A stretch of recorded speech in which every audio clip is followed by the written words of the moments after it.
A graça e a paz de Jesus aos irmãos, amém? Antes de abrir o texto, não sei se o Gabriel pediu lá o pessoal para colocar lá a imagem lá. O pessoal da internet tem a imagem aí do dia 22? Tem não? Tá aí no Face dos homens e da Betânia. Mas se vocês não acharem, não tem problema. Tá aí no boletim. Então, como foi dito de manhã, só para lembrar os homens que não vieram pela manhã, no dia 22, sexta-feira da semana que vem, nós teremos um culto muito especial aqui. Nós estamos em festa nesse mês. O Ministério dos Homens está em festa. Nós estamos comemorando longos 3 anos. Só que esses 3 anos foram muito intensos, muito constantes. Deus nos abençoou muito com sua palavra, moldando a nossa vida, continua moldando. Mas quero convidar você, homem, a convidar os seus amigos de outras igrejas a estar aqui para ouvir uma palavra que com certeza vai te abençoar. Nosso pastor vai estar pregando aí no dia 22, às 19h30. E no domingo, no culto da noite, nós estaremos também, todos os homens aqui, celebrando, cantando, celebrando por esses 3 anos de ministério. Mas o culto mesmo é no dia 22, no culto do dia 24 à noite, é um momento só de agradecimento. Nós vamos passar um vídeo aí no culto de domingo e agradecendo ao Senhor por esses 3 anos. Eu quero te convidar a abrir a sua Bíblia no Evangelho de Lucas, capítulo 24. Evangelho de Lucas, capítulo 24. Um texto muito conhecido dos irmãos. Eu queria refletir com você.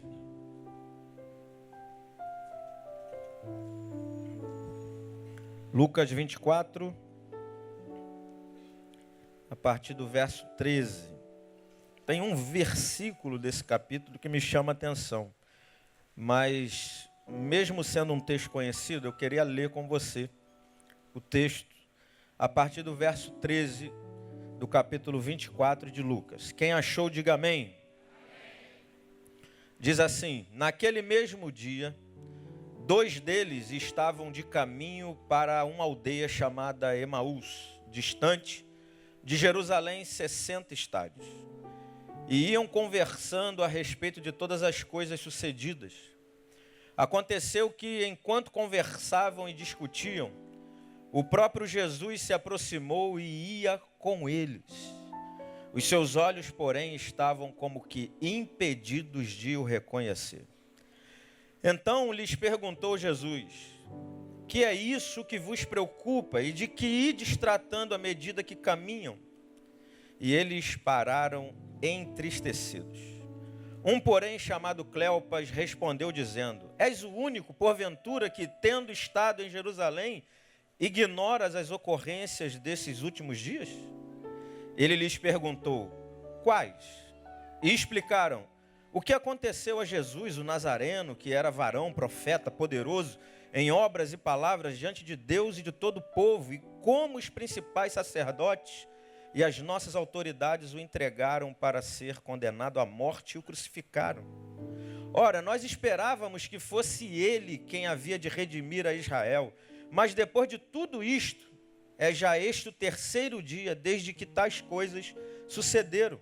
É verdade também que algumas mulheres das que conosco estavam nos surpreenderam tendo ido de madrugada ao túmulo e, não achando o corpo de Jesus, voltaram dizendo terem tido uma visão de anjos, os quais afirmam que ele vive.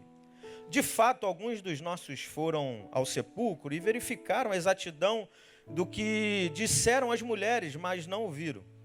Então lhes disse Jesus: ó nécios e tardos de coração para crer tudo o que os profetas disseram, porventura não convinha que o Cristo padecesse e entrasse na sua glória? E começando por Moisés, discorrendo por todos os profetas, expunha-lhes o que a seu respeito constava em todas as Escrituras. Quando se aproximavam da aldeia para onde iam, fez ele menção de passar adiante. Mas eles os constrangeram, dizendo: fica conosco, porque é tarde, e o dia já declina. E entrou para ficar com eles. E aconteceu que, quando estava à mesa, tomando ele o pão, abençoou e, tendo partido, lhes deu. Então se lhes abriram os olhos e o reconheceram, mas ele desapareceu da presença deles.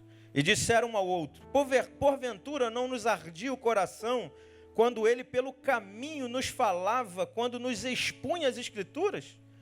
E na mesma hora, levantando-se, voltaram para Jerusalém, onde acharam reunidos 11 e os outros com eles, os quais diziam: o Senhor ressuscitou e já apareceu a Simão. Então os dois contaram o que lhes acontecera no caminho e como fora por eles reconhecido no partir do pão. Eu queria que você fitasse os seus olhos no verso 16. E eu queria que você lesse comigo o verso 16 do capítulo 24. Vamos ler juntos? Os seus olhos, porém, estavam como que impedidos de o reconhecer. Eu queria que você lesse agora nessa versão, todo mundo junto no 3. Vamos lá? Só o 16? 1, 2, 3.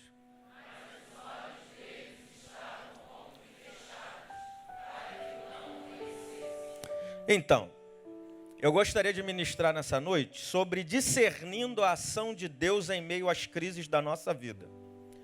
Porque certamente há pessoas aqui que estão passando por crises e não estão conseguindo detectar, discernir a ação de Deus na sua vida. Não estão conseguindo perceber esse agir amoroso, cuidador, zeloso de Deus na sua vida por causa da crise, por causa da decepção, por causa da angústia, por causa da depressão.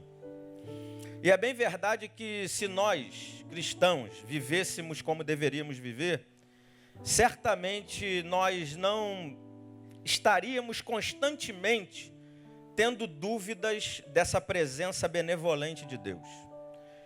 E por que muitas vezes temos essa dúvida constantemente da presença de Deus na nossa vida? Porque os nossos sentidos espirituais vão ficando embotados, e porque estão embotados nos impedem de discernir o agir de Deus no nosso coração e na nossa vida. E é interessante que nós cristãos declaramos um dos atributos de Deus com muita propriedade: Deus é onipresente. Ele está em todos os lugares, mas quando a crise chega até nós, quando a crise bate na nossa porta, nós não conseguimos muitas vezes discernir, perceber essa ação de Deus que é um fato na nossa vida. Por que é um fato? Por que eu não devo duvidar disso? Porque a Bíblia diz isso. Salmo 139, o salmista, regido pelo Espírito de Deus, disse: para onde me ausentarei do teu Espírito? Para onde fugirei da tua face? Se subo aos céus, lá estás. Se faço a minha cama no mais profundo do abismo, também lá tu estás. Se me detenho nas asas da alvorada e nos confins dos mares, lá tu me guiarás e susterá a tua mão. A Bíblia diz isso. Por que eu não devo duvidar dessa ação, dessa presença de Deus na minha vida em meio à minha crise? Porque há promessas sobre essa presença. E quem prometeu isso não foi homem, foi o próprio Jesus, em Mateus 28, 20. Eis que estou convosco. Eis que estou convosco. Não alguns dias. Não só nos dias de alegria, não só nos dias de bonança. Eu estou contigo todos os dias até a consumação dos séculos. Isso é promessa de Deus. O Salmo 23, também o salmista Davi escreveu o 23. E ele diz: ainda que eu ande pelo vale da sombra da morte, não temerei mal algum. Por quê? Tu estás comigo. E por que você não precisa temer no vale de sombra da morte? Porque justamente o vale não é de treva, é de sombra. E se há sombra no vale da tua vida, é sinal de que já há um facho de luz. E o nosso Deus, que é a luz do mundo, está contigo nesse vale escuro da sua história. Ele está com você, caminhando com você e dizendo para você nessa noite: não precisa temer, não precisa cultivar temores no teu coração diante dessa circunstância, diante dessa relação, porque a maior promessa você tem, a minha presença. E a minha palavra diz que o perfeito amor, ele lança fora o quê? Todo medo. Medo de se relacionar, medo de enfrentar os vales da vida, medo de enfrentar os problemas. É promessa de Deus, Ele está conosco. Até pela razão dá para a gente não ter dúvida dessa presença, porque se há um Deus tão poderoso, onipotente, porque onipotente significa Deus tendo perfeito controle sobre a sua criação. Se há um Deus de fato e de verdade, nós não podemos conceber qualquer coisa no universo à revelia de Deus. Porque um átomo fora do seu devido lugar desconstrói um plano maravilhoso de Deus. E Deus tem total controle sobre tudo isso. Deus está até no inferno, irmão. Pasmem. Deus está nesse exato momento até no inferno. Só que Ele não está lá com essa presença que nos envolve nessa noite, envolve a sua vida mesmo nessa crise. Lá no inferno, a presença de Deus não é absorvida de forma amorosa, restauradora, perdoadora, com toda a vontade, com todo o pleno interesse de abençoar o objeto do seu amor. Lá no inferno não tem isso, mas aqui na nossa caminhada tem. E esse texto ele está falando de uma crise. Que crise é essa? É a crise de muitos cristãos que possuem na vida, são envolvidos na sua história pela presença de Deus, e é um fato, mas essa presença não é percebida. Essa presença não está sendo discernida.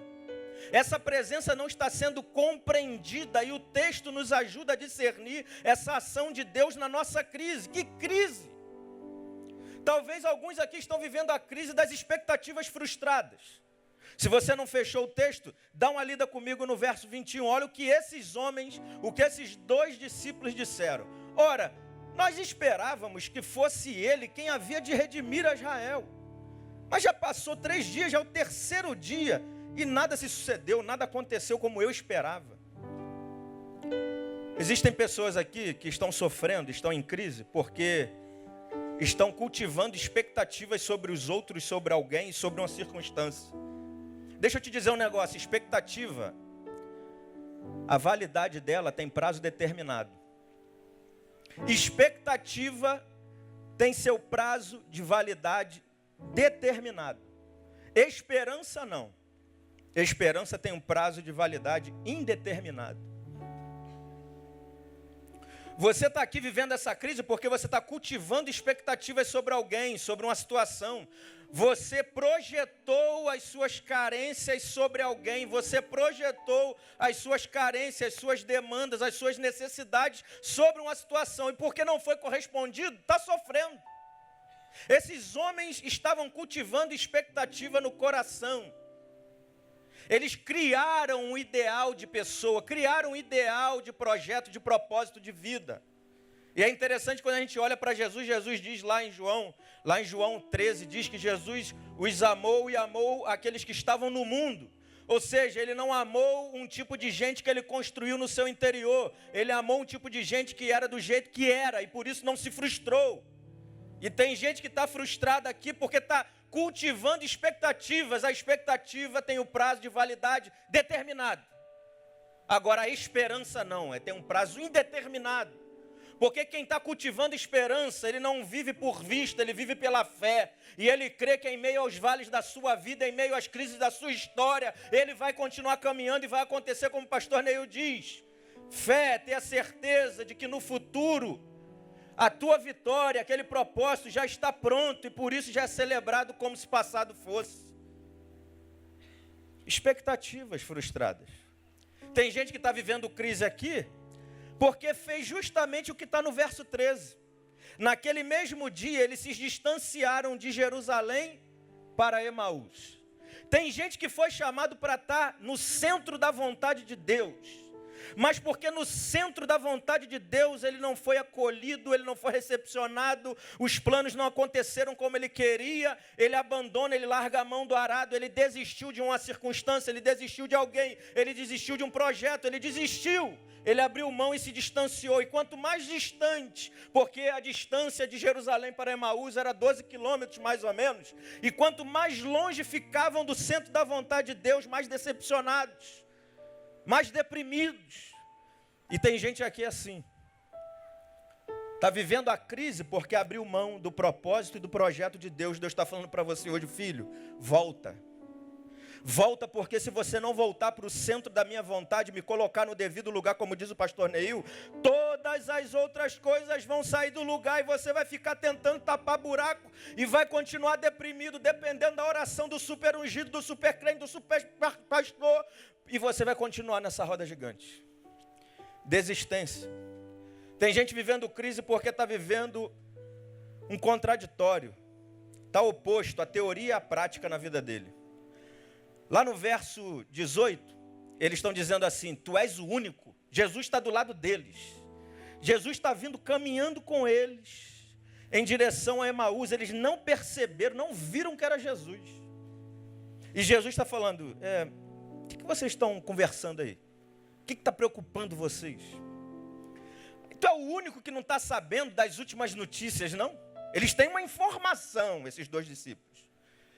Eles têm uma teoria. E aí Jesus, parece que até é uma ironia, uma brincadeira. Jesus: quais?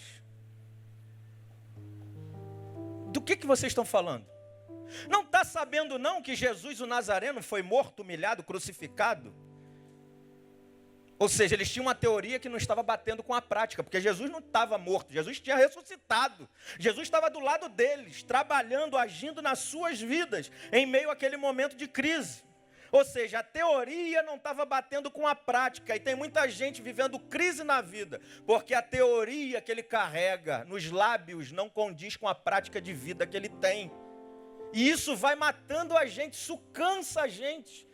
A gente fala, a gente prega, a gente lança os jargões da fé, mas a gente não procura cultivar, viver pelo menos um princípio desse caminho estreito que o pastor Lindoval disse. A gente vai só falando, mas não condiz a nossa fala com a nossa prática. E isso gera crise na vida de muita gente, como o silêncio de Deus também. Os olhos deles estavam impedidos de ver, eles não conseguiam discernir. Deus está calado, Deus não está agindo, cadê Deus? Aí Jesus tem que te lembrar de novo, como ele disse: o meu pai, filho. Calma, filho. Não se desespera não, porque o meu pai trabalha até agora. E eu, Jesus, trabalho também. Eu estou agindo na tua vida. Você não está vendo, você está pensando que eu estou em silêncio, mas eu não estou apático, eu não estou na cadeira de balanço, como disse o pastor Lindoval, o velhinho de barba, empurrando para saber o que eu vou fazer. Eu já estou agindo, eu estou andando, eu estou trabalhando, eu estou agindo ao teu favor. O silêncio pode estar gerando crise em você, e está gerando todas essas crises, e todas essas coisas acontecem porque o teu estado de alma está negativo, não está bom. Por isso os teus olhos espirituais estão embotados. Você não está vendo o agir de Deus na tua vida, mas Deus está agindo. E esse texto me dá base para dizer para você quando é que Deus age em meio às crises da nossa vida. Como nos ajuda a discernir a ação de Deus em meio às crises da nossa vida. Em primeiro lugar, quando somos levados a perguntar e a procurar respostas na crise. Você pode ler comigo? Lê de novo aí o verso 17. Então lhes perguntou Jesus: que é isso que vos preocupa e de que ides tratando à medida que caminham, que caminhais? Olha, eles não sabem, não estão discernindo que é Jesus ao lado deles. E Jesus está os levando a perguntar, a refletir, a questionar diante da crise. O que é que vos preocupa? Então, você que está pensando que Deus não está trabalhando e agindo na tua vida, deixa eu te dizer um negócio. Se o Espírito de Deus, nessa noite inclusive, está te levando a perguntar, a discernir, a descobrir a natureza dos problemas que você está dizendo, porque o Espírito está te dizendo agora: o que vos preocupa? O que está tirando o teu sono?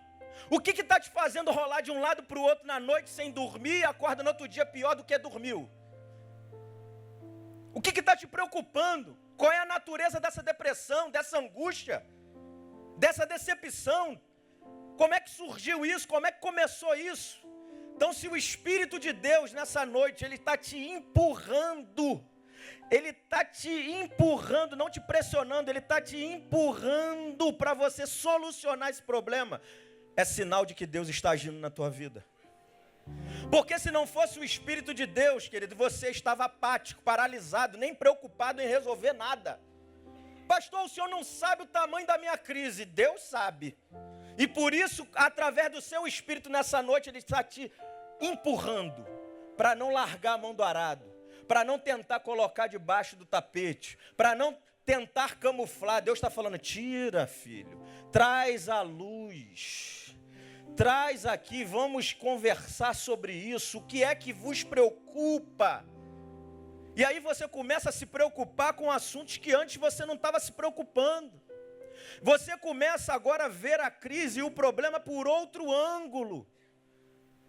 São, por exemplo, casais que estão aqui, talvez nessa noite, que estão vivendo um momento de crise conjugal. Crise conjugal todo mundo passa, vai passar e um dia já passou. E em meio a essa crise, você, homem, geralmente acontece com o homem, com a mulher também, mas com o homem em maior número, ele não tem mais desejo por essa mulher. Ele não tem mais desejo sexual, vontade de estar, de se deitar. E o Espírito de Deus está te perguntando, o que é que vos preocupa? Qual é a natureza disso, filho? Como é que começou isso? Vamos pensar. Por que você não tem mais desejo pela sua fiel, pela sua amada, que você prometeu viver com ela até o último dia da sua vida? O que está acontecendo? E aí, para te ajudar, homem, você que está me ouvindo, e Deus está falando contigo, eu quero trazer à tua memória a história do Dr. Victor Frankenstein. Foi o criador do monstrinho Frankenstein. Victor Frankenstein. Ele deu o nome da criatura que ele criou de Frankenstein, o seu sobrenome. E quando ele criou um ser com vários pedaços humanos, várias partes de um corpo. Quando esse ser veio à vida, ele começou a caminhar e perceber que não tinha ninguém à sua altura, igual a ele. E ele começou a perseguir o Dr. Victor Frankenstein, até ele criar um outro ser à sua altura, mas como ele não queria, ele foi perseguido até a morte, até ele criar. E hoje nós homens somos tentados a todo instante a sair pelas ruas, no trabalho, na faculdade, no dia a dia, a pegar uma imagem de uma mulher com um seio ideal, com os lábios ideal, com o olhar ideal, com o corpo ideal, com as nádegas ideal. E a gente vai montando do outdoor, da televisão, da internet, e aquilo internaliza na gente. Aquilo fica entranhado lá, aquela mulher perfeita, melão, melancia, sei lá, jaca, tanta fruta que eu já não sei mais. Mas aí você vai deitar do lado daquela sua mulher, que independente de como ela esteja, é a sua mulher. E aí você faz aquela comparação covarde. Quando você olha para o lado, para aquela mulher que batalha, cuida do filho, cuida do lar, cuida de fora de casa, trabalha fora, faz uma porção de coisas, serão, se preocupa ainda com as coisas que você deveria se preocupar e não está se preocupando. Você faz aquela comparação, porque aquela mulher que você criou, aquela mulher Frankenstein, começa a ser comparada com aquela, e esta aqui que está do seu lado deitada está aquém dessa. Essa que está dentro de você começa a te sufocar. Começa a te sufocar de tal maneira que você não consegue conviver com essa que está do lado, porque essa que está dentro está pedindo uma igual. E você quer resistir isso e vai te sufocando até matar o teu desejo e matar o teu casamento. Se o Espírito de Deus nesta noite está te perguntando, homem, mulher, qual é a natureza disso? Vamos pensar. O que é que está te preocupando? O que é que está tirando o teu sono? Eu estou agindo sobre a tua vida e na tua vida. Talvez você está aqui, pai, mãe, está dividido com o filho, está separado, está em litígio. O que é que vos preocupa? Qual é a natureza desse problema relacional entre você e seu filho? Será que não é porque você passou muito tempo dando só presente, mas não deu nenhuma presença? Nunca foi ver o teu filho jogar bola. Eu quero dizer que pai ver filho jogar bola é algo extraordinário. Seu Noel está aí? Está lá. Lembra quando o senhor sentava na calçada lá em Realengo, Rua Titanic, na famosa Macacolândia? Ele sentava lá, quando ele sentava lá, pastor Lindoval, para ver eu jogar, 8 aninhos, 10 anos, jogava, naquela época, né? Agora, no jogo de futebol dos pastores, só o Marinho para fazer a finalização do lance. E aí, quando eu via meu pai lá, acompanhando o jogo, aquilo dava uma alegria, que meu pai está me vendo, ele está me acompanhando, ele está... É isso talvez o que o teu filho está esperando de você, pai e mãe, presença mais do que presente. E o Espírito de Deus está dizendo, eu estou sabendo da crise. Aliás, eu estou vendo a crise. Eu estou do teu lado e estou tão aqui para você e agindo na tua vida que eu estou te fazendo perguntar, o que é que vos preocupa? O que é que está tirando o teu sono, filho meu? E sabe o que é interessante desse texto? Isso aqui você vai ver comigo. Isso me chamou a atenção demais. No final do verso 17, olha o que diz sobre eles, o que aconteceu depois de Jesus os arruir. Diz o texto, e eles pararam o quê? E eles pararam? Ainda tem crente bereano na igreja. E eles pararam entristecidos. Quando o Espírito de Deus trabalha na nossa vida, quando Deus está agindo na nossa vida, é fato que quando Ele ministra sobre nós, gera em nós uma tristeza, mas não é a tristeza do mundo. Eu tenho total convicção que essa tristeza que foi gerada aqui nesses 2 discípulos, no exato momento que o Espírito de Deus, que Jesus Cristo estava ali, através do seu Espírito, trabalhando na vida deles, fazendo eles pensar, fazendo eles discernirem a situação, essa tristeza que eles foram levados a ter, foi aquela tristeza que Paulo diz em 2 Coríntios capítulo 7. Porque Paulo mandou uma primeira carta que foi muito pesada. E quando Paulo mandou a segunda, ele falou assim, olha, eu quase me arrependi de ter mandado essa. E nessa carta eu quase pedi perdão a vocês, mas não pedi, porque eu vi que aquela palavra, ela gerou em vocês uma tristeza segundo Deus. Nessa noite, Deus quer gerar no teu coração uma tristeza, mas não uma tristeza que vai gerar morte, aquela tristeza do mundo. Ele quer gerar em você uma tristeza que gera vida. A tristeza segundo Deus. Porque tem algumas coisas na nossa vida que tem que ser revista, que não estão legais. E a gente insiste em colocar debaixo da mesa, debaixo do tapete. A gente não quer tocar naquilo que fede. Mas Deus está falando, toca nisso, filho. Vai resolver isso. Faz como eu fiz na vida de Ezequiel, o profeta. Que eu fiz ele caminhar em volta do vale de ossos secos. Eu não fiz Ezequiel ficar de longe profetizando, vale de ossos secos.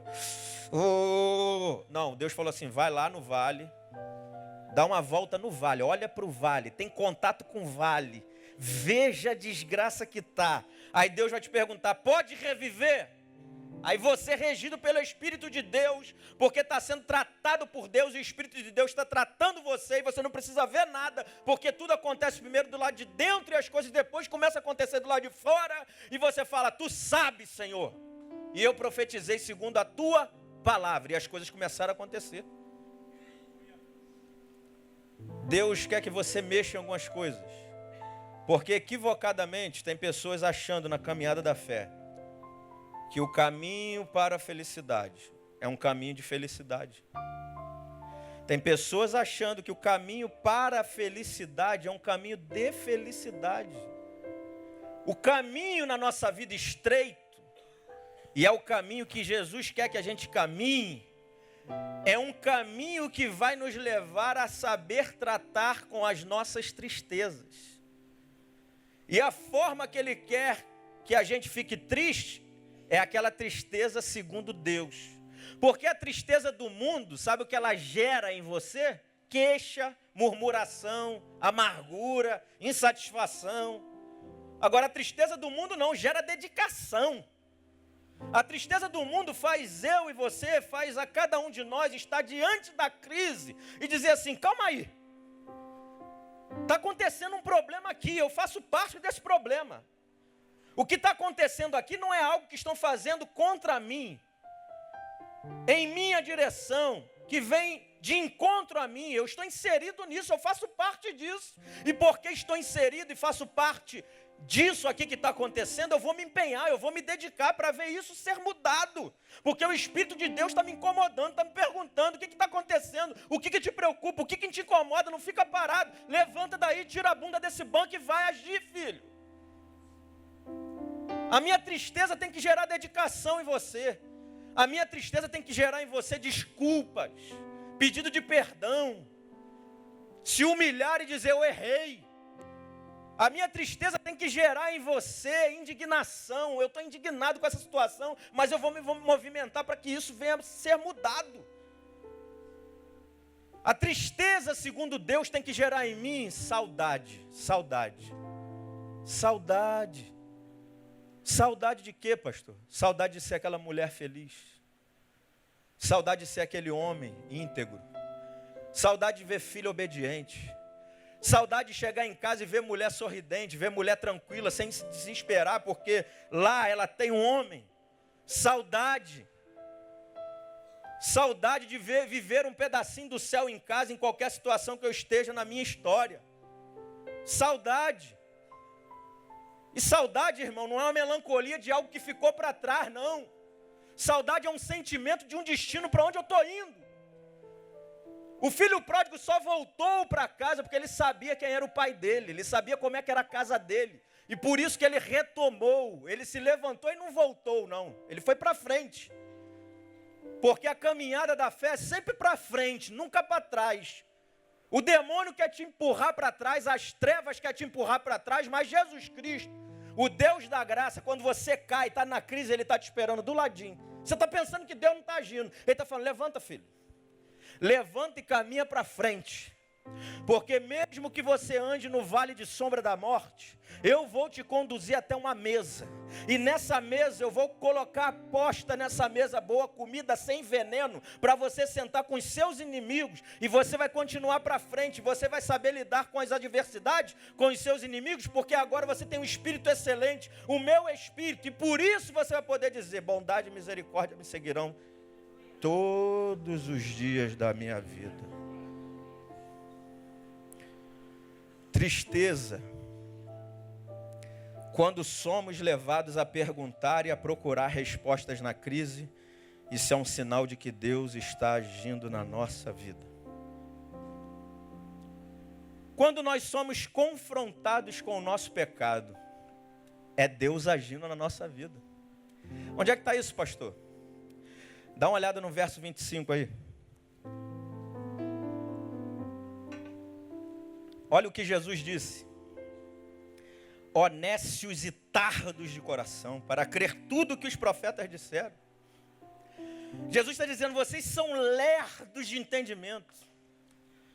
Vocês são pecadores, vocês não entenderam nada. Vocês estão muito longe daquela consciência que eu quero que vocês tenham. E eles se enxergaram, eles viram que eram desta forma. Então, se você aqui, a despeito do pecado que você está vivendo, não me interessa, é com você e Deus. A despeito do pecado que você está vivendo, se você ainda se enxerga pecador, se você ainda se enxerga pequeno, se você ainda diz como o profeta Isaías, ai de mim, que sou um homem de lábios impuros e habito no meio de um povo de impuros lábios, isso é sinal de que Deus está agindo na sua vida. Se você ainda tem consciência de arrependimento, é sinal de que Deus está agindo na sua vida. Você nunca esteve tão longe de Deus, mas também nunca teve tanta consciência do seu pecado. E se você tem consciência do seu pecado, se você sabe que está em pecado, querido irmão, é o Espírito de Deus te convencendo do pecado, da justiça e do juízo, dizendo, eu estou aqui com você, caminhando do seu lado para te transformar. Porque se você não está preocupado com o pecado que você está vivendo, se isso não incomoda mais você, se não tem uma vozinha lá no fundo da tua consciência te catucando, é sinal de que Deus já abandonou você, a sua própria concupiscência. Jesus está te fazendo um convite hoje, como ele fez naquele grande dia da festa. Se alguém tem sede, venha a mim e beba. Você está lá, naquele espelho, vivendo aquela tua vidinha de caminho largo. E Jesus está aqui, filho, tem um convite. Se você quiser, venha a mim e beba, eu tenho água da vida para você. Agora, saia daí, saia do lugar de conforto, saia do lugar de comodidade e venha na minha direção, se arrependa, muda o destino que você estava tomando, muda o rumo, sai desse caminho aparentemente de alegria, mas é de morte. Vem para cá, filho. Eu não vou aí te buscar, vem, eu estou te chamando. A minha voz é necessária e única para que você chegue até mim e caminhe nos caminhos que eu quero que você caminhe. Se você ainda tem consciência do seu pecado, irmão, isso é um grande sinal de que Deus está agindo no teu coração. São confrontos e exortações dessa natureza que só acontecem no coração de quem o Espírito Santo de Deus está trabalhando. Porque se não está te incomodando mais, a tua mente cauterizou. E se cauterizou, o Espírito já está quase apagando, ou já apagou. E diz Ariovaldo Ramos que até a relação com Deus fica impossível se o Espírito Santo de Deus for apagado. Por isso que Paulo exorta, não apagueis o Espírito Santo. Não apaga. Jesus, ele não vai apagar o pavio que fumega, ele não vai amassar você. Ele não quer te espremer, ele não quer te humilhar, ele quer te transformar. Pastor, qual é o outro sinal de que Deus está agindo na minha vida? Em meio a essa crise, em meio a essa dor, essa decepção e essa depressão que você está vivendo, se aqui nessa noite ainda há um espaço no seu coração para acolher a verdade da palavra de Deus, se ainda queima um pouquinho, isso é sinal de que Deus está agindo na tua vida. De onde é que o senhor tirou isso, pastor? Verso 32, olha aí comigo, confere de novo. E disseram um ao outro, depois que Jesus partiu, né? Partiu o pão, ceiou com eles. Eles disseram no verso 32, porventura não nos ardia o coração quando ele pelo caminho nos falava, quando nos expunha as Escrituras? Poxa, Jesus estava falando, esse homem especial, amoroso, ele falava e queimava o nosso coração. Eles não sabiam que era Jesus, mas nós sabemos que era Jesus. Depois que eles souberam que era Jesus, mas até esse instante a gente estava falando desse homem especial que nós nos encontramos, ele falava com tanta propriedade, com tanta paixão, com tanta convicção, que o nosso coração ardia, acendia uma fagulha no meio desse coração quase apagado, dessa chama quase. Se ainda há uma fagulha de esperança no teu coração, se nessa noite, mesmo em meio a essa dor e essa crise que você está vivendo, se ainda queima um pouquinho lá, quando você ouve as verdades de Deus, as maravilhas de Deus, se ainda dá um toque de esperança, te dá vontade de respirar, eu estou começando a encontrar ar, é sinal de que Deus está agindo na tua vida. É sinal de que o Espírito de Deus que está no meio dos 7 candeeiros, está no meio da Igreja Batista Betânia agora, está agindo na tua vida. Mas pastor, eu estou ouvindo a palavra, eu estou indo em uma igreja que está sendo pregada a palavra, a verdadeira palavra. Porque você está lá há anos e não se ergue. Talvez porque não está sendo pregado a palavra na sua integralidade. Porque Jesus disse assim no mesmo texto de João capítulo 7. Se creres em mim, como diz as Escrituras, do seu interior fluirão rios de água viva. O problema é que a gente quer crer no Jesus do milagre. A gente quer crer somente no Jesus da multiplicação do pão, da ressurreição dos mortos. daquele que faz no momento de Deus, naquela hora que foi maravilhosa, que foi de uma forma que eu nem esperava, instantânea. Mas a gente não quer crer no Jesus do Calvário. A gente não quer crer no Jesus da Via Dolorosa. A gente não quer crer naquele que esperei com paciência no Senhor. E é por isso que a gente vai definhando. Porque a guarita no nosso coração não é da palavra, é da palavra que a gente quer ouvir, não da palavra verdadeira e fiel. E querido, nesse momento de crise que o teu coração está quase assim parando, eu quero profetizar na tua vida o que aconteceu na vida do profeta Jeremias. Eu não vou abrir para você ler em casa com calma. Capítulo 20, verso 7 de Jeremias. Jeremias, um homem chamado por Deus ao ministério, passou por crise ao ponto de começar a conversar com Deus. A salvação dele foi que na crise ele foi falar com Deus. Tem gente que está aqui na crise, está falando com o homem. Está tentando resolver na força do seu próprio braço. E Jeremias foi conversar com Deus. E falou assim, tu me persuadiu. Tu me persuadiu, iludido eu fiquei, eu prego, ninguém ouve. Estão me botando na cisterna, estão me humilhando, estão me batendo. Mas quando eu só penso em parar, o meu coração arde como se fosse fogo ardente nos meus ossos. E eu não posso parar, eu tenho que continuar. Então, meu querido irmão, se você está nessa caminhada, está vivendo um momento de crise, de abandono, de humilhação, e você está sendo levado a abandonar porque Deus não está agindo, é Deus que está compartilhando o coração dele com você, no meio dessa crise, dizendo, filho, você não está sendo humilhado sozinho, eu estou sendo humilhado com você, você não está sendo abandonado sozinho, eu estou sendo abandonado com você, e você agora está conversando comigo choroso, mas saia desse momento de conversa comigo, solidário, porque quem sai do momento de quebrantamento, de lágrima, para ser solidário, tem um coração quebrantado e começa a ser renovado na fé, no coração, no entendimento. Agora, se você está no quarto só chorando e não sai para ser solidário, não sai para compartilhar as mesmas dores que você viveu, começa a pensar direitinho essas dores que você está vivendo.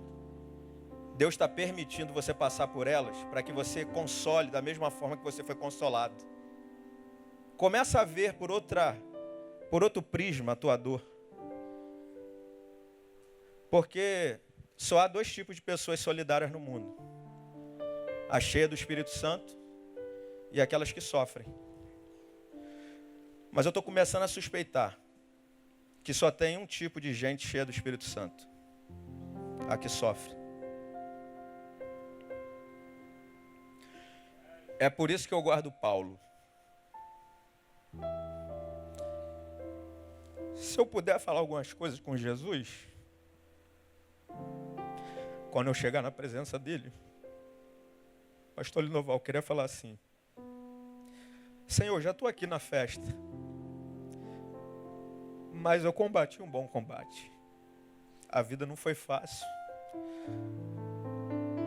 Eu completei a carreira. Sabe por quê, Jesus? Porque eu guardei a fé. Eu guardei os teus valores. Eu não precisava de provas para saber o que o Senhor estava. Para mim bastava saber que o Senhor tinha dito que estaria comigo todos os dias. Deus está agindo na tua vida, irmão. Quando Ele está te levando a perguntar, a questionar no meio dessa dor. Quando Ele está te fazendo enxergar e ver o pecado que você está vivendo. Se ainda essa palavra, quando é pregada, queima no seu coração, Deus está agindo. Agora, pastor, o que eu preciso fazer para a partir de hoje sentir mais essa presença? Absorver mais essa presença? Ter facilidade de discernir essa presença? Primeiro, ter a convicção de que você não precisa de provas de que Deus está na sua vida, porque eles não sabiam que Jesus estava, e o texto diz que Jesus estava do lado deles. Jesus está e pronto. Ele disse que estaria e pronto, e Ele está. Vai todo mundo olhar para você em meio à sua dor falando, estou vendo nada, não precisa ver, Jesus está. Porque quem sai andando e chorando não é quem está paralisado. Eu choro e ando, enquanto eu ando eu choro, e quando eu vou andando as coisas começam a acontecer. O novo dia começa a surgir. E no exato momento de Deus eu vou dar a curva na esquina da vida. E vão ver eu com os frutos na mão, jubiloso, dizendo: combati o bom combate, completei a carreira, guardei a fé. Porque eu não preciso ver, Jesus disse que estaria. Como é que eu posso absorver mais essa presença de Deus? Começando a rever seus relacionamentos de amizades, irmão. Para de continuar andando com gente que está doente igual a você. Provavelmente eram amigos, grandes amigos, mas eles estavam doentes, eram portadores da mesma doença, depressão, decepção. E dois cegos não podem conduzir um ao outro. Essa pessoa que está andando com você está vivendo a mesma dor, está doente, é teu amigo. Jogou bola contigo no campo de areia pequenininho, mas está doente, não vai poder resolver teu problema. Começa a rever as tuas amizades. Eu sei que está difícil hoje, mas encontra alguém para começar a fazer você ver Deus agindo em meio a esse sofrimento.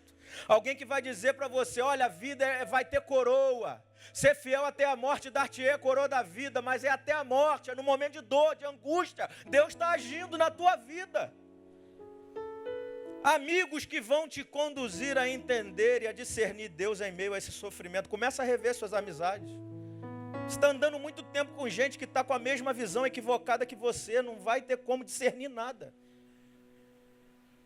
Jesus está intervindo, mas Ele também conta com alguns amigos, com algumas pessoas que estão equilibradas e saradas no exato momento histórico de dor que você está vivendo para te ajudar. Começa a rever isso. Como é que eu posso absorver isso, pastor? Como é que eu posso absorver e discernir e sentir mais essa presença? Se desfazendo da sua visão encaixotada da ação de Deus.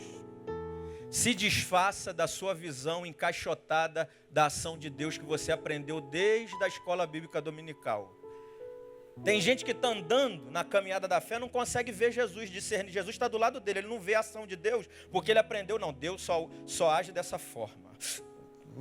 Deus tem que vir, fazer uma oração poderosa, tem que usar um profeta, vir na minha direção marchando, entregar o rolo, porque senão não é Deus. Não está vendo Deus. Deus às vezes usou um senhor, devagarzinho, vindo na tua direção. Filho, Deus te ama. Deus vai usar, sabe quem? Aqueles crentes lá que a gente chama de chato, 7 horas da manhã no trem da Central. Tem dia, sinceramente, que eu falo assim: Deus, eu queria só entrar nesse trem hoje, chegar até a Central em silêncio. Mas teve um dia, irmão, que aqueles irmãozinhos que grita, que falou, Deus falou comigo. Apertado assim, porta do trem aqui. Deus falou. Mas por quê? Porque a minha visão não está encaixotada do que é agir de Deus. Eu não acho que Deus só age no Pentecoste, no reteté. Deus também fala na mansidão, na tranquilidade. Deus fala de todas as formas, porque é a multiforma graça de Deus. Aplauda o Senhor.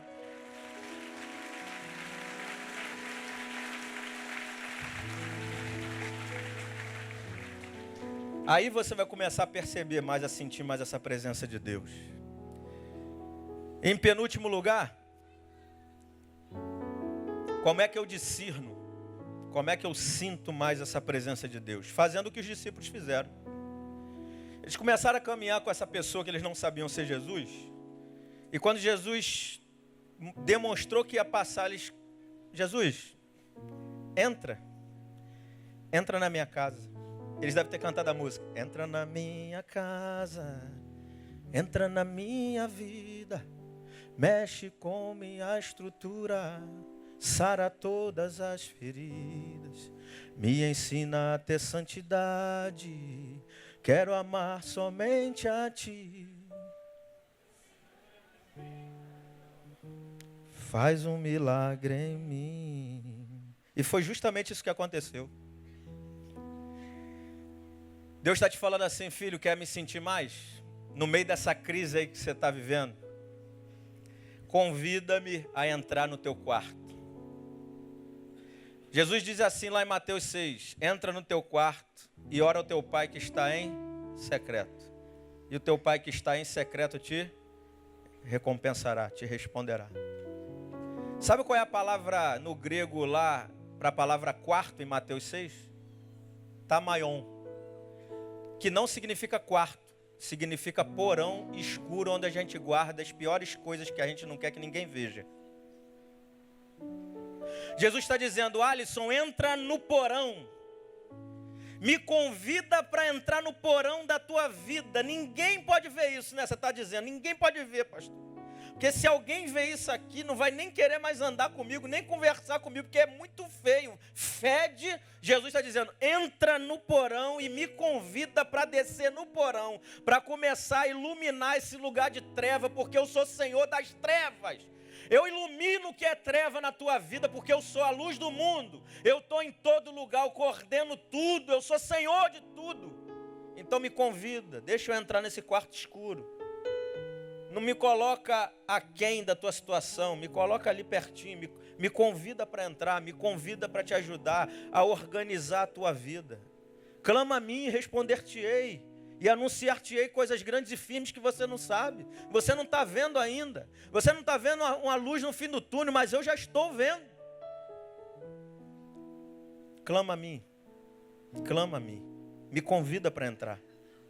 E quando você entrar lá, você vai se deparar muitas vezes com o silêncio.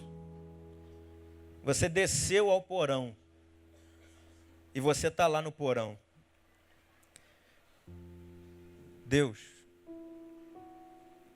fica aí, filho. Tu não está vendo movimento nenhum. E aí, nesse momento que você entra no quarto e parece que Deus não está agindo, eu lembrei de uma frase que eu anotei do Brian Manning, falecido. Ele botou assim: a aparente ausência da presença de Deus não significa ausência de experiência. A experiência da aparente ausência da presença de Deus não significa ausência de experiência. Entra no porão. E mesmo naquela experiência aparente da minha ausência, é só aparente, você está tendo experiência comigo. Porque é aos poucos que eu vou reacendendo, mas a promessa para a tua vida é: aquele que começou a boa obra é fiel para cumprir na sua vida. E quem está te vendo hoje no porão, um dia vai te ver num quarto lindo, arrumado, iluminado, bonito, cheiroso. E você vai poder falar: foi porque eu desci no porão e me deparei com a aparente ausência de Deus, mas eu estava vivendo experiência com Deus. E tenha, em último lugar, esperança de um apocalipse. Apocalipse significa revelação. Tenha esperança de milagre na tua vida. Porque o texto diz que quando eles se assentaram à mesa, eu não sei se porque Jesus sentou no lugar do anfitrião, eu não sei se porque na hora de partir o pão o furo da mão apareceu, eu não sei se foi a oração que Jesus fez, eu não sei se foi o jeito de partir o pão. Eu só sei que quando eles se assentaram, convidou Jesus para entrar, e Jesus passou um tempo com eles, no momento determinado por Deus, os olhos se abriram. Eles viram, é Jesus. Deus está agindo na minha vida. Comece a ter esperança de um milagre, irmão. Comece a esperar por um milagre, por uma revelação de Deus, porque no tempo exato de Deus, sem você esperar, você vai ser surpreendido pela ação e milagre de Deus na tua vida. Agora, senta à mesa com Ele. Agora, depois que tudo isso acontecer, você não pode sair daqui sem ser grato. Porque o resultado de quem teve experiência com Deus e enxergou o agir de Deus na vida é gratidão. Porque eles estão dizendo: poxa, porventura, não nos ardia o coração quando Ele estava falando com a gente? Era Jesus, cara, foi bênção na nossa vida. Tem gente que Deus opera, Deus age, Deus transforma, mas não é grato. Abandona Deus porque agora as coisas voltaram para o lugar, vai sair do lugar tudo de novo, porque você não é grato. Deus está dizendo: filho, quando eu começar a agir, quando as coisas mudarem, cultive gratidão no teu coração.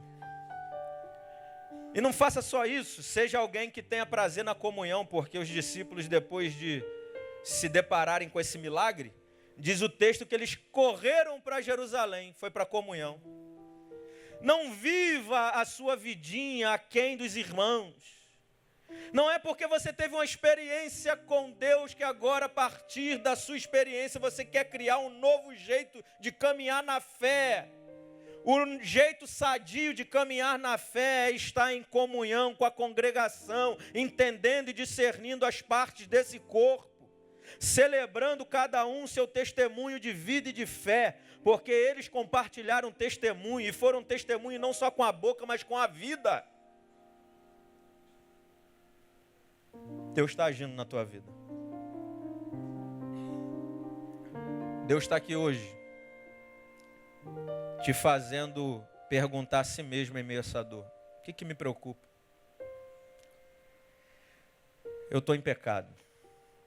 Essa situação tem que mudar. Ainda arde no meu coração quando eu ouço a palavra, Deus está agindo na tua vida.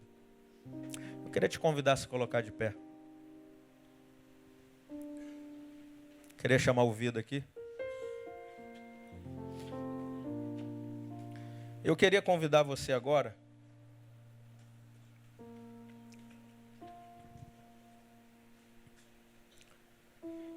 no momento que o Vida estiver ministrando, estiver tocando, eu quero orar com você.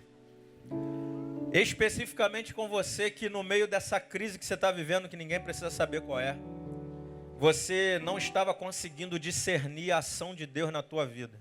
Você não estava conseguindo perceber. Você não estava conseguindo ver Deus trabalhar na tua vida. Mas hoje o Espírito de Deus está te levando, está te conduzindo a questionar em meio a essa crise, a não ficar apático a ela, a resolver essa situação, não ficar a parte dela, mas inserido nela e esperar que ela se resolva. Se você está entendendo Deus agindo na tua vida, porque Ele está te fazendo perceber algumas coisas que precisam ser resolvidas, que precisam ser mudadas. Se essa palavra ainda ardeu no seu coração, ainda arde no seu coração, é sinal de que Deus está agindo. Eu quero convidar você, eles vão ministrar, eu quero orar com você. Você tem liberdade de vir aqui. Amém. Não deixe o mar te submergir, não. Pode vir. Agora é você e Deus. Se o sol se pôr e a noite chegar, tu és quem me guia.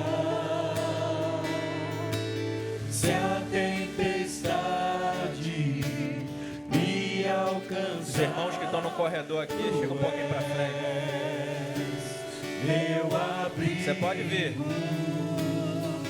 Se o mar me submergir, a tua mão me traz à tona pra respirar e me faz andar sobre as águas.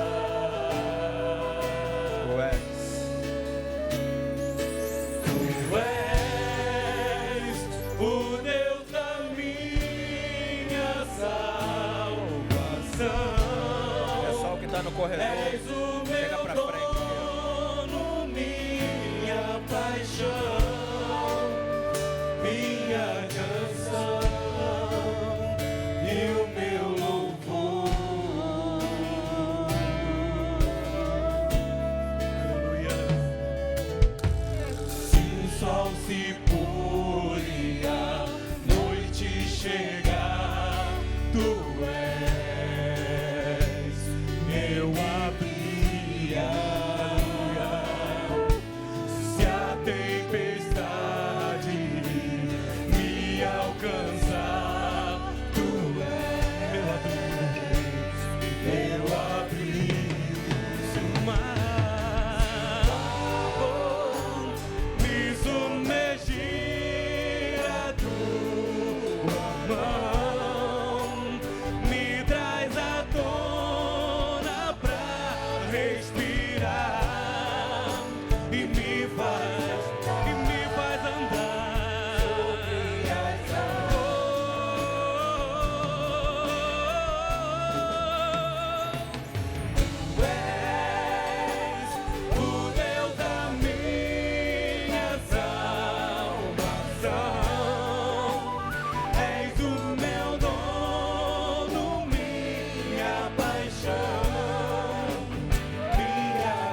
Senhor para estender a mão para cá, na direção desses irmãos. Vocês aqui no altar, eu quero que vocês, se vocês puderem, os que estão ajoelhados aqui, os irmãos que estão ajoelhados, continuem. Eu não estou pedindo para você se ajoelhar, só se você quiser. Quem está de pé, eu quero que você pegue na mão do irmão que está aqui na frente com você. Pega na mão dele aí. Isso, só os que estão de pé, estão de joelho, continuem de joelho. Vamos orar ao Senhor.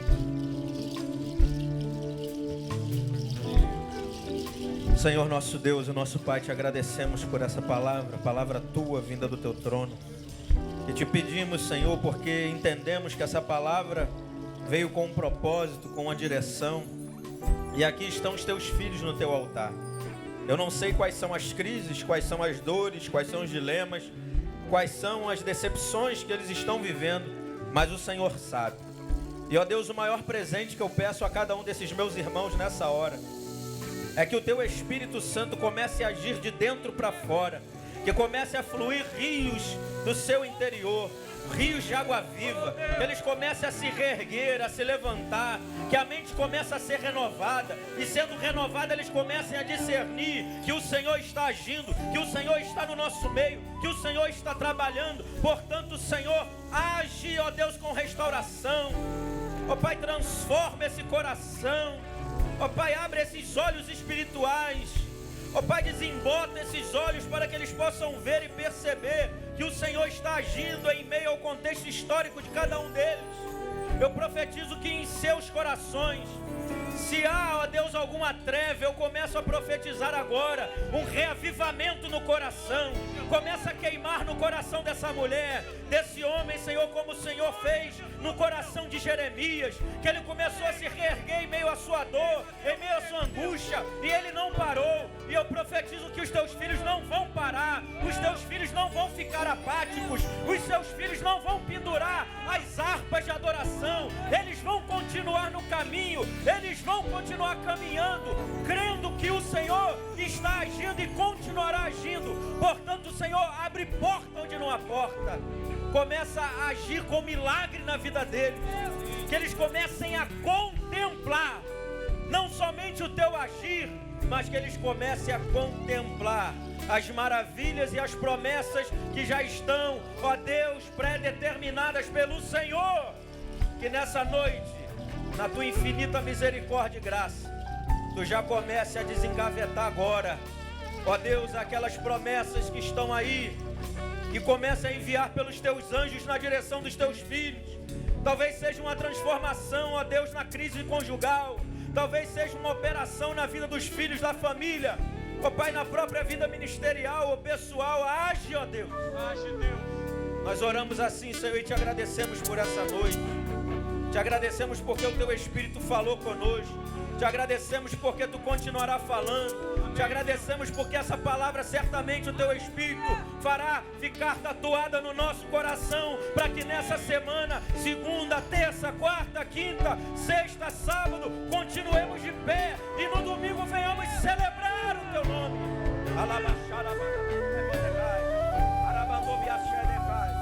Deus, renova o teu povo. Renova, levanta a Igreja Batista Betânia. Nós estamos vivendo um tempo caótico e difícil, onde as pessoas estão enlouquecendo na mente, porque está faltando verdadeira palavra no coração. Mas, Senhor, queremos a guarita do nosso coração repleta da tua palavra. Nos confronta, ó Pai, com esse caminho estreito, sim, mas é o caminho estreito que vai trazer vida. Portanto, eu profetizo vida, eu profetizo restauração, avivamento sobre a tua igreja, sobre os ministérios, sobre os pastores dessa igreja, ó Pai, sobre o pastor Neil, sobre a pastora Andréia, sobre toda a igreja de Israel de Deus na face da terra. Nós oramos assim, Senhor, e te agradecemos, te agradecemos, te agradecemos porque é engraçado que o Senhor está aqui andando no nosso meio. É engraçado que o Senhor faz questão de participar desse momento. É engraçado que nós vamos sair desse tabernáculo com a tua companhia. É engraçado que a gente vai pegar o ônibus, o carro, o metrô, o trem, sei lá o que, com a tua companhia. A gente vai abrir a porta da nossa casa com a tua companhia. A gente vai deitar na cama com a tua companhia. E amanhã vamos levantar com a tua companhia. Louvado seja o nome do Senhor, o qual nós aplaudimos nessa noite. Aleluia!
Graça maravilhosa do nosso Senhor Jesus Cristo e as doces consolações do Espírito Santo de Deus esteja sobre a tua vida, desde hoje para todo sempre.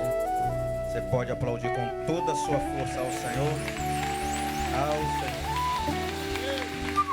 Que Deus te abençoe, que você tenha uma semana vitoriosa. No nome de Jesus. Amém. Cumprimenta o irmão que está do seu lado.